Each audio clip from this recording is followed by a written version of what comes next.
뭐 이건 또 외부를 볼게요. 외부는 11.6g이 나와. 그러면은 내 외부의 차이가 어떠면 1.4g, 그러니까 0.8g, 공기로는 11.4g 차이가 나고, 그러면은 25g을 1.3으로 하면 17.9 입방미터 공기가 바깥으로 빠져나가게 되죠. 그러면은 18.9g이라고 18.9 입방미터라고 하면은 예를 들어서 내가 만약에 축구가 6m짜리 옷이라고 쳐요. 그러면은 3번은 교환돼야 돼요. 63, 18 대략적으로. 그러면은 내가 이제 25g이라고 써 있는 거 보면은 여기는 지금 밤을 얘기하는 거거든요. 내가 무슨 재주로 밤에 공기를 3번 교환을 하냐는 거죠. 문을 닫으면 3번 교환을 할 수 있어요, 없어요? 못해요. 열어야 그 창을 어차피 커튼을 열어야 된다는 얘기를 되면요. 그러면 순수분 매출에서 보게 되면 또 하나가 맑은 날 500g을 유지할 때 이거는 이제 낮이겠죠. 외부 온도가 온실 온도가 25도에 15%쭉 나오고 해요. 그러면은 내부의 절대 습도가 한 20.1kg 입방미터당 한 17.2g 되고 외부가 18.9g에 13g이 되면은 이제 볼게요. 차이가 얼마예요? 얘랑 4.2g 차이가 나죠. 4.2g. 그러면은 500g의 물을 증발할 때 어떻게 나누기 4.1이라 그러면 119 입방미터의 공기를 교환해야 돼요. 그러면 119 입방미터라고 하면은 축구 6m라고 하면은요 어떻게 돼요? 한 20번을 교환해야 되는데 내가 온실을 갖다가 20번 공기를 교환시키기가 어렵단 말이에요. 20번을 시간당 20번을 문 다 열어놓고 버티고 있어야 되는데요. 그러면은 이런 경우에는 이제 이런 온실 조건이 약화될 수 있다. 그럼 결론은 이렇게 되면은 우리가 뭘 해야 돼요? 온실 내부의 습도를 올리면 되겠죠. 어느 정도 올릴 수가 있어요. 그럼 그게 뭐예요? 우리가 안개를 쏴서 습도를 올려버리면은 에너지 교환이 이거 내가 에너지 이거 진짜 수분 갖고 에너지 갖고 수분만 갖고 한 거잖아요. 수분 같은 경우에는 여기서는 그러니까 에너지의 교환으로 볼 때는 습도를 높이면 되는데 여기서 에너지 높일 수가 없죠. 습도를 지금 습도가 이 안에 너무 높은 게 문제잖아요. 그러면은 내가 최대한 내 외부의 습도를 갖다가 조절할 수 없으니까 이걸 온도를 좀 더 올리면 되긴 할 거예요. 온도를 어렵죠. 보면은 8월 11일부터 빨간 11일 이제 빨간색이에요. 타원이 보이고 외부는 아래칠게요. 외부의 상대 습도는 보라색, 내부의 상대 습도는 밝은 파란색. 편차가 어때요? 그러나 온실의 진한 파란색과 외부의 절대 습도는 높기 때문에 수분이 환경 중에 배출이 가능하다. 여기는 붙었는데 여기 보게 되면요, 얘하고 어때요? 빨간색하고 파란색하고 노란색은 차이가 어때요? 벌어져 있죠. 이걸 충분히 배출할 수 있다는 거예요. 이것들은. 그러니까 상대 습도를 보는 게 아니라 뭘 봐요? 우리가 절대 습도를 보고 우리가 제어를 할 수 있냐 없냐를 한다는 거죠. 이것들은. 자, 온도가 높다는 얘기는 절대 습도가 어때요? 같은 온도에서 절대 습도가 더 높아질 수가 있어요. 온도가 높다는 절대 습도가 더 높아질 수 있다는 얘기고 온도를 높이면 해결된다는 얘기를 하는데 이것도 생각해봐야죠. 습도를 맞추려고 온도를 높이면 과연 또 오른 거에 대해서 또 고민을 해봐야 되거든요. 항상 이 책이 되게 무서운 책이더라고요. 무슨 책이냐면은 그 사례들을 얘기하는데 사례를 갖고 얘기를 잘못하면은 이걸 너무 맹신하게 되면은 이제 내 걸 고려를 해야 되는데. 이 습도 말고 딱 앞에 온도까지만 공부한 사람이 차라리 습도 온도를 같이 공부해야 되는데 그러니까 항상 온도가 먼저고 나중에 습도인데 습도 맞추려고 온도를 포기해버리면 우리가 항상 얘기할 때 한계 온도라는 게 있거든요. 그리고 한계 온도는 광에 따라 한계 온도가 변화돼요. 한계 온도는 매달 일정한 게 아니에요. 광이 많으면 한계 온도가 올라가고 광이 없으면 한계 온도가 떨어지는데 이걸 우리가 동일하게 놓고 나면 이제 문제가 더 발생하죠. 항상 움직이는 것들이에요. 모든 것은 계속 움직이는 것들이고. 그다음에 이제 8월 10일하고 11일 사이에 보게 되면은 이제 빨간 선 이제 내부의 진한 파란색이 내부의 절대값이고 외부의 H가 노란색이에요. 그러면 이거는 상대적으로 어때요? 여기가 간격이 있으니 수분 배출이 좀 쉽겠죠. 근데 8월 11일부터 이제 파란색일게요. 11일까지 보게 되면은 내부의 AH하고 외부의 절대습도 차이가 붙어버렸죠. 그래서 지금 제가 뭐라고 했어요? 이걸 해결할 방법은 뭐다? 내가 외부를 건들 수 없으니 내부의 절대습도를 이렇게 해서 올려버리면은 되는데 온도를 올려야 되는데 문제가 온도랑 같이 움직일 거 아니에요. 이게. 그러면은 온도를 보면은 얘는 가능하겠네요. 딱 보면은 어때요? 가능하겠죠. 근데 우리가 이걸 얘기를 할 때 항상 AH 표현을 하면 온실 수분함을 증가시켜야 하고 온실 높이면 장물의 진단을 높여야 되고 온실 높이를 높이는 것, 온도를 높이는 것들. 그러니까 이것들을 연계해서 가는 거 이것들이. 하다 그러면은 우리가 이제 온도하고 또 온도 또 뭐랑 같이 가요? 과와 같이 가죠. 그러니까 그리고 또 뭐랑 가요? 또 뭘 생각해야 돼요? 식물의 세력. 세력이 약한데 온도 높이면 어떻게 돼요? 자살하겠죠. 네, 그러니까 항상 이거를 하나만 갖고 얘기하면 안 돼요. 항상. 그러다가 보면은 가끔 가다가 실수하는 분 중에 하나가 이제 이런 것들. 실제 농민이 그래요. 가보면은 온도가 높은데 가서 못했어. 왜 그러세요? 그러면은 습을 요새 전략이 습을 높여야 작물이 좋아집니다. 이해를 해볼게 거기까지. 근데 당신의 온실은 이미 한계 온도를 넘어가 버렸는데 지금 광양의 평균 온도가 지금 현재 광양에서 당신 나무 열매 달린 거 봤을 때는 평균 온도가 한 20도, 21도면 좋겠는데 이미 당신은 이 평균 온도가 23도가 됐어. 그럼 내가 습도가 높여고 뭐 하냐고요. 이거는 일단은 온도 떨어뜨리고 나서 그 다음에 습도가 얘기가 나와야 되는데 항상. 그래서 그다음 우리가 이제 에너지 온실의 에너지 균형에 대해 얘기하는데요. 요 플랜트 인퍼널부터의 장점이자 단점이 뭐냐면은 모든 얘기가 반복된다. 반복된다는 얘기는 앞에서 놓쳐도 뒤에서 다시 얘기할 수 있다. 그러니까 에너지 균형에서 얘기를 할 때 우리가 이제 온실 에너지 균형에서 얘기할 때 우리가 유입되는 에너지가 방출되는 에너지보다 많으면 어떻게 돼요? 온도가 상승하게 되고 유입되는 에너지보다 방출되는 에너지가 적으면은 온도가 하강해야 되죠. 근데 이것도 상승도 반드시 상승은 아니에요. 습도랑 같이 움직이면은 상승하지 않을 수도 있어요. 흔히 말해 자멸선이라고 하죠. 이때. 그러면 인풋은 뭐예요? 태양의 에너지 플러스 히팅, 그 다음에 내가 인공광을 쓰는 라이팅이 나오겠고, 아웃풋은 우리가 인솔레이션 로스가 뭐예요? 바로 유리나 비닐의 이쪽 면에서 이쪽 면에 전달된 거기 인솔레이션, 그러니까 단열에 이런 것들, 그 다음에 환기, 그 다음에 열의 복쇄열, 냉각이라는 게 있고, 컨벡션, 그러니까 대류에서 또 바깥으로 빠져나가는 것들을 우리가 이 아웃풋이라고 얘기할 수가 있겠죠. 이 균형을 얘기하는데, 결과적으로는 그다음 우리가 에너지의 수렴 교시를 보게 되면은 S가 온실 내 순 일사량, H가 가율 연량, 그러니까 우리가 온실 대피 연량, 그 다음에 라이팅하는 것들, 조명이죠. 그 다음에 이거는 간단해요. 그냥 와트만 보면 알아요. 어떤 사람들 뭐 얘기할 때 뭐 효율 얘기하는데 다 필요 없다. 일단은 와트만 모든 에너지는 하여튼 우리가 흔히 얘기하죠. 에너지 보존의 법칙에 하면 온실에 100와트가 들어가면은 100와트. 열이 됐든 빛이 됐든 상관없어요. 100와트죠. 그거는. 온실 안으로 들어가면 끝이에요. 그걸로. 그 다음에 I는 뭐예요? 반대쪽 이제 네, 유밸류 값이라고 하죠. 유밸류 값. 단열에 의해서 나가는 것들. 단열의 손실에 발생하는 것들. 그 다음에 벤틸레이션. 그 다음에 히트 미션. 그러니까 복사된가. C는 대류에서 빠져나가는 것들. 외부와 내부로 이것을 우리가 평형 수식이 되겠고요. 평형 형태라는 것은 온실의 온도가 일정하거나 천천히 변하는 것을 의미하고, 작물의 증산이나 포구는 에너지를 추가하지 않고 현열과 복사 에너지로 자멸을 변화시키기만 한다. 아까 얘기했죠. 이것들이 있지만 온도라고 얘기하기는 사실은 온도 상승하고 온도 강은 그냥 우리가 단순히 얘기한 거고, 이렇게 좀 표현은 조금 애매하다. 왜냐? 습도에 따라서 자멸과 현열에 따라서 우리가 이게 또 달라질 수가 있기 때문에 온도는 똑같지만 에너지는 플러스가 될 수도 있어요. 온도는 똑같지만 에너지는 마이너스가 될 수도 있고 이것들이요. 그렇기 때문에 똑같이 그걸 반드시 그렇다고 할 수는 없고요. 보통 우리가 실외 조건에서 이제 환기창과 스크린이 열려 있을 경우 내부 환경은 온실 내부의 영향에 많은 영향을 준다. 또 커튼이 켜져 있을수록 열려 있을수록 외부 영향을 많이 받는 거고요. 창이 열려 있을수록 당연히 영향을 많이 받겠죠.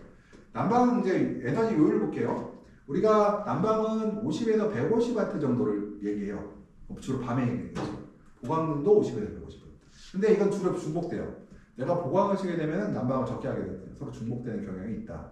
태양 복사가 600에서 700 정도, 야간 열방사가 공기가 히팅 그게 뭐죠? 복사 냉각이죠. 식물체가 외부로 뺏기는 열들, 그러니까 이건 대류가 아니라 뺏기는 걸 100에서 150W를 얘기를 해요. 그러니까 보강등 같은 거나 난방 같은 경우는 여름철에 안 쓰잖아요. 지금 다 뭐예요? 바로 태양 복사과 열 방사로만 이루어졌다 해가시면 돼요. 이것들이. 근데 그 다음에 이제 우리가 효과적인 벤틸레이션을 이제 어떻게 할 것인가에 대해서 환기를 할 거 얘기를 할때요. 보통 환기율에 영향을 주는 요인은 환기구의 열린 정도, 바람의 속도, 풍향. 우리가 풍상풍화창이라고 하죠. 바람 부는 쪽의 창이 열렸을 경우 환기가 더 크게 일어나거든요. 그 다음에 온실 내외의 온도 편차. 온도 편차가 클수록 어때요? 환기가 더 쉽게 일어나는 거거든요. 그다음 열대 지역은 어때요? 환기가 문을 같은 면적일 때 같은 창이라고 하면 열대 지역은 환기가 안 되겠죠. 편차가 작아버리니까. 그리고 겨울철에는 환기가 조금만 열어도 더 많이 되겠죠. 이것들은. 온실의 상부는 하부보다 10배 이상 공기의 교환이 더 일어난다. 왜냐면 창에 가까우니까. 그리고 창이 없다고 하더라도요. 일단은 이쪽이 더 에너지가 많으니까 빠져나갈 확률이 높아요. 우리가. 그 다음에 유효 확률 계산 공식을 보게 되면은 우리가 에너지 들어오는 거하고 엔탈피가 있어요. 차이. 에너지 들어왔어요.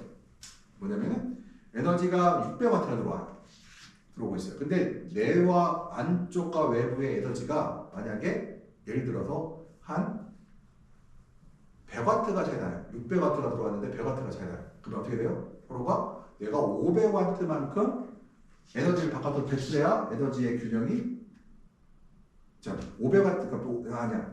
실제로 아내가 600이고 600이 들어오고 있는데 아내가 200이고 아내 200일 수는 없겠구나.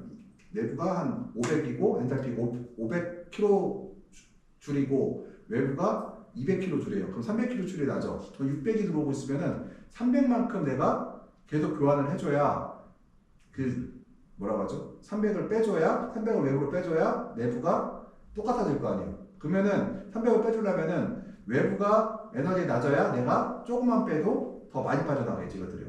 그러면은 왜 그러냐면 내가 뺀 만큼 외부에서 어떻게 해요? 들어와요. 나는 위로 착륙을 시켰는데 측면에서 외부의 공기가 들어오죠. 그 편차만큼만 우리가 에너지를 바깥으로 빼는 것들이거든요.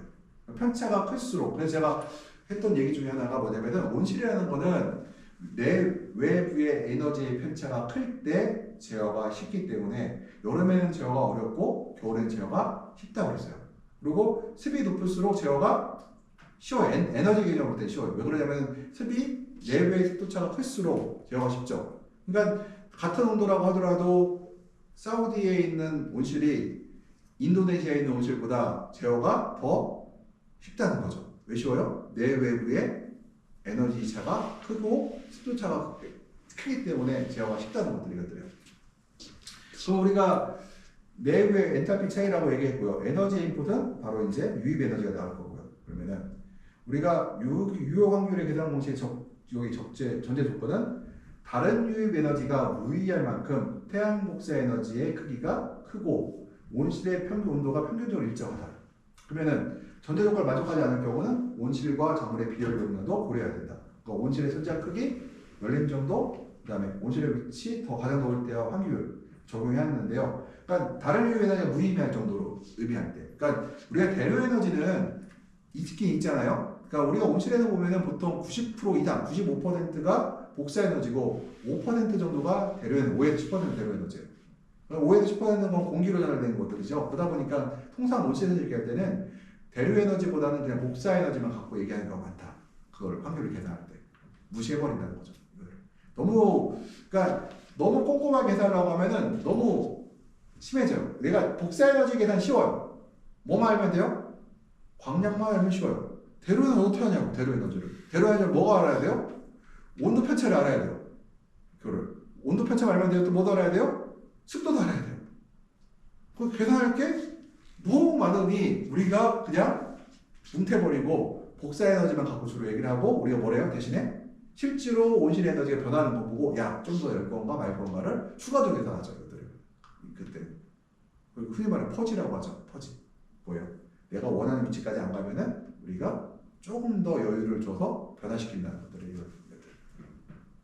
그러니까 우리는 그러니까 어떤 분들이 이제 그 유튜브 이런 데 보면 강의하시는 분 중에서 온실은 뭐 정밀하게 관리하고 어떻게 하냐? 우리 뭐만 갖고 계산해요? 복사열을 하고 대류열은 어떻게 한다? 일반적으로 무시한다. 여기 써 있잖아요. 다른 에너지가 무의미할 경우 토양 복사에너지를 우리가 얘기한다고 하죠. 이것만 갖고 우리 따져. 이것만 갖고 따지기도 어렵다 이거예요. 그리고 내가 뭐가 들어오는지 알 수가 없다. 알라고 하면 너무 많은 걸 알아요. 너무 많은 걸 뭘 해야 되는데 우리가 모르겠어요. 미래 과학이 더 발달하면은 사람이 신경 안 쓰고도 알 수만 있다고 하면 내가 할 수 있겠는데 그지 온실들이 지금도 아마 할 수는 있을 것 같은데 비용이 엄청 비싸지겠죠 그러면. 예. 그리고 굳이 그렇게 할 필요도 없고. 그 다음에 우리가 이제 아까 했던 또 반복 높은 복사의 조건에서 유효 확률은 유효 에너지를 엔탈피로 나눠 추정할 수 있다. 그러니까 델타 엔탈피는 뭐예요? 내부와 외부의 에너지 편차를 우리가 델타 엔탈피라고 하죠. 이걸 갖고 추정할 수 있다는 거죠. 그 다음에 어떻게 하면 효과적으로 이제 또 계산할 때 수분, 그러니까 아까 엔탈피로 얘기했잖아요. 그 다음에 이거는 수분을 갖고 얘기해요.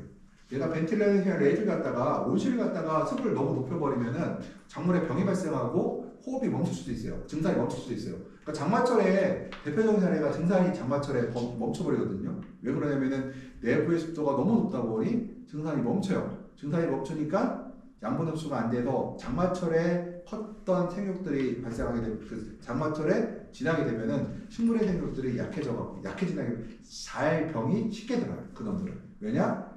영양결핍이 낮던 작물들이기 때문에 그 세포들이 정상적인 세포들이 아니에요. 양분을 충분히 흡수하지 못하고 컸던 세포들이기 때문에. 근데 식물은 그때 세포벽이 한번 만들어지고 나면요 추가적으로 세포벽을 만드는 게 아니에요. 그걸 끝.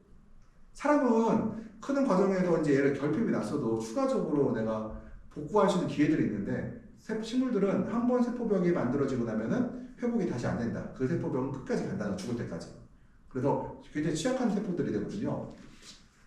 그럼 환기와 에너지의 균형과 수변에 미치는 영향은 온도와 습도 면에서 외부 조건에 의존할 수밖에 없다. 외부가 습도가 낮으면은 너무 해피하게 내가 습도 조절이 쉬운 거고 외부의 습도가 높으면은 습도 조절이 굉장히 어렵다는 거죠. 그러니까 예를 들어 외부 습도가 높으면 창의 크기가 어때야 돼요? 커야 되고 외부 습도가 낮으면 창의 크기가 작아도 돼요. 내가 반밀폐 온실을 싣고 싶으면 어디다 줘야 돼요? 외부 습도가 높은 데 줘야 돼? 낮은 데 줘야 돼? 내가 반밀폐를 싣고 싶으면 낮은 곳에 줘야 되겠죠. 외부 습도가 높은 곳에는 지었을 때 상당히 어렵겠죠. 뭔가 장비가 더 많이 들어갈 때, 더 많이 들어갈 때 장비들이 이것들을. 환기는 온도에, 그러니까 우리나라에서 반밀폐 온실 같은 경우는 제 생각에는 한 3, 4월 때는 오케이. 근데 이제 문제는 3, 4월 달에 주로 농사 지으려고 내가 반밀폐를 지기에는 그럼 뭐 일반 온실 줘도 되는데. 그렇죠. 내가 반밀폐를 지으려고 했던 사람들 생각은 야 온도가 너무 높으니 낮춰서 반밀폐로 가야겠다는 사람들이 주로 많았었거든요. 근데 실제로 성공하기 어렵다고 볼 수가 있어요. 외부 습도가 높은 시기에 이것들이요. 그다음에 우리가 환기는 온도와 습도에 제어돼야 하고 식물 생장에 하나만 하는 얘기고요. 이거는 온도만 고려하는 환기를 할 경우 수분 균형이 깨져 습도가 낮아지는 경우가 발생한다. 요걸 갖고 이제 얘기를 해요. 그러니까 야 온도만 고려하면 습도가 낮아져. 그래갖고 식물이 망가져. 뭐 그 얘기 맞긴 한데 온도가 한계 온도라는 거 있잖아요. 한계 온도가 넘어가면은 그 습도가 높아도 망가져. 이게 돼버리죠. 그러면 내가 일단 온도에서 망가지는 것보다는 일단 버티고 습도에 의한 건 망가지는 게 아니라 뭐예요? 조금 약해지거나 좀 덜다거나 배꼽성과 더 나을 뿐이지 작물이 망가질 정도로 하지는 않거든요. 그렇게. 근데 한계 온도가 넘어가면은 어때요? 생존이 불가능한 조건이 돼버리는 거고요. 그 다음 우리 보게 되면은 이제 녹색이 내부의 엔탈피고요. 그 다음에 연한 겨자색, 연한색이 뭐예요? 바로 외부의 엔탈피예요. 그 다음에 이게 노란색이 뭐냐면은 복사 에너지죠. 이것들 복사 에너지. 그 다음에 요 색깔이 주홍 색깔이 분홍색이 바로 적정 확률이 되겠죠. 그러면은 여기 보시게 되면 내부 엔탈피가 높을수록 외부 엔탈피는 거의 일정하잖아요. 일정하죠. 그러니까 내부 엔탈피가 높을수록 어떤 일이 발생해요 지금?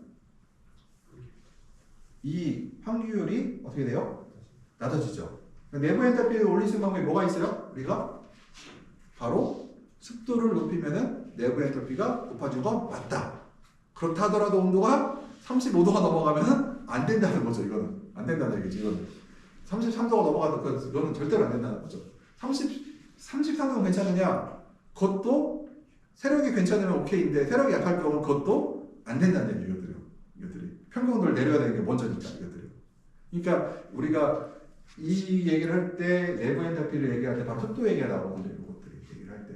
그래서 항상 모든 면을 다 봐야 되는데 일단 엔탈피로 봤을 때는 내부 엔탈피가 높을수록 분명히 우리가 통제할 수가 있다는 건 사실이에요. 이것들은.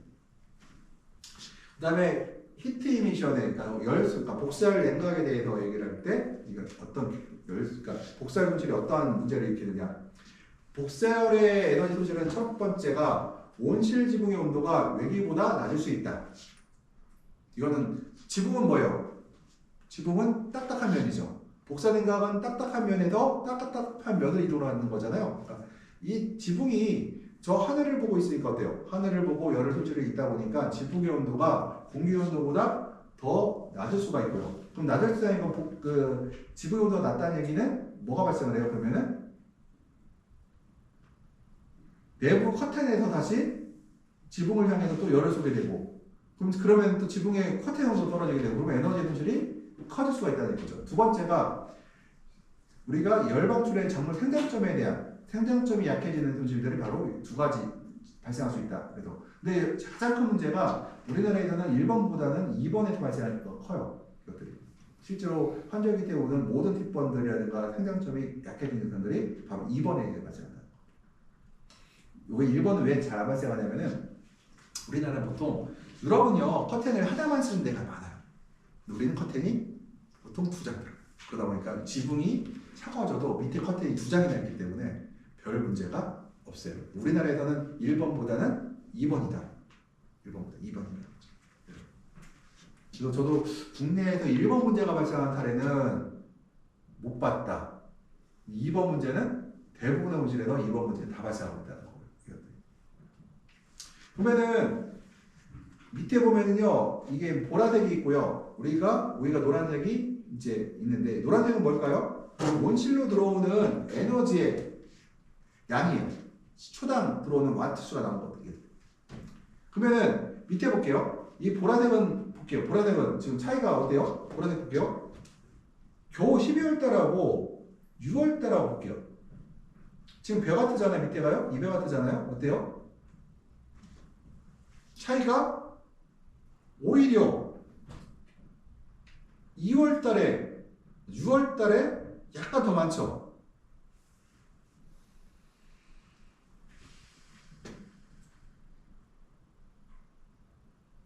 왜 그럴까요? 이때가 커튼을 밤에 안 쓰니까 그래요. 그러니까 열 손실이 더 크게 발생을 해요. 그리고 뭐가 있냐면은 여름보다 겨울에 어때요? 온도가 지붕 온도가 더 높죠. 지붕 온도가 30도인데 하늘은 영하 40도예요. 하늘의 온도는 똑같다. 영하 40도. 지붕의 온도는 높다.